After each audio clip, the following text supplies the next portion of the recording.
Bonjour à tous, on prend la direction de l'hippodrome d'Anguin ce mercredi à l'occasion du prix du Médoc.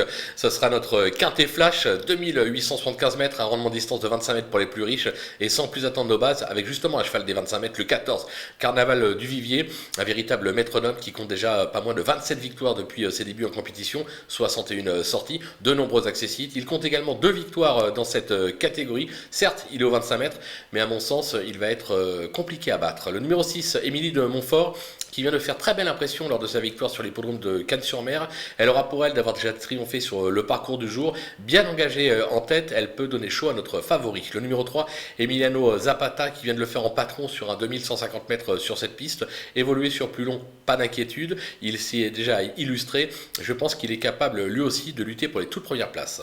Les opposants avec l'As Cargo d'Or, ce Scandinave s'est vite acclimaté aux courses françaises. Il est extra de forme actuellement. Il devrait se plaire sur cette piste. Je pense que c'est un trouble fait en puissance. Le numéro 13, Sobel Conway.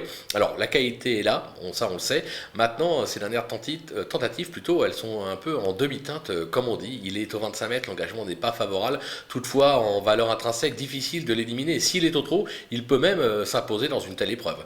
Le numéro 2, Echo de l'arrêt, qui a bien gagné le dernier coup, c'était au Sable d'Olonne. Alors il reste très irrégulier dans ses résultats, mais comme je l'ai dit, Lolo n'a rien d'extraordinaire. Sur sa lancée, il est capable de venir accrocher un lot.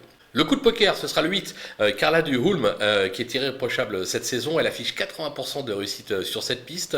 Alors, elle est ferrée, donc je pense que ça va être compliqué pour la victoire. Maintenant, pour une place, il ne faudra pas l'oublier au moment des choix. Les outsiders avec le numéro 9, Bikuldeb, qui alterne le bon et le moins bon cette année. Alors il a pour lui d'avoir triomphé lors de l'étape du GNT, c'était sur l'hippodrome de Reims. Depuis, c'est un peu mi-figue, mi-raisin. On ne peut pas l'interdire, on ne peut pas dire non plus qu'il va s'imposer. Maintenant, 4-5e, pourquoi pas si vous avez la place. Le numéro 12, Conchitana Genilou, qui est très très décevante ces dernières semaines. Alors certes, évoluer sur la piste d'Anguin sera pour elle un atout, puisqu'elle adore les pistes plates.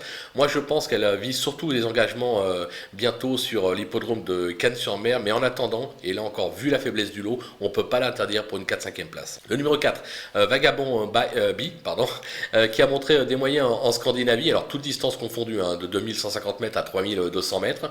Il reste sur une 6e place à ce niveau, mais enfin sans vraiment jouer un beau rôle dans la phase finale. Là encore, pour être 4-5e, pourquoi pas. Le numéro 5, Cheyenne de Calvi. Alors ces dernières tentatives sont bonnes, mais à un niveau moindre. De plus, moi je la préfère un tout petit peu meilleure sous la selle. Maintenant, là encore, pour une 4-5e place, la course est vraiment très très ouverte derrière nos bases qui sont en revanche par contre très très solides. Les délaissés, allez faire des choix. Le 7, Diazis du Gautier, 7 tentatives cette année pour autant d'échecs. Je le trouve vieillissant, il semble aujourd'hui surtout compétitif dans des lots un petit peu plus faibles en province. Son entourage, lui, est plutôt confiant en disant c'est mieux au travail en ce moment. Moi, personnellement, ça suffit pas pour me convaincre, raison pour laquelle je l'élimine. Le 10, Classico Fort, alors Classico Fort, quelle déception. Il vient d'aligner 15 échecs, dont 10 disqualifications. De plus, il effectue une petite rentrée, pas couru depuis avril, il est au 25 mètres, son mentor dit qu'il va encore manquer, on attend. Et enfin le numéro 11, Dacha, que j'avais retenu beaucoup plus haut au départ. Maintenant son entraîneur nous a expliqué, attention, un petit pépin de santé est survenu ces dernières semaines, elle a toussé, donc j'ai pas pu la travailler comme il voulait, raison pour laquelle elle sera pas prête. Elle aura un superbe engagement le 4 août prochain sur la piste d'Anguin, on va attendre le 4 août et pour l'instant on va tenter l'impasse sur ses chances. Voilà, on a fait le tour de cet événement, on va se quitter avec ma sélection et surtout mes conseils de jeu. À vous de jouer.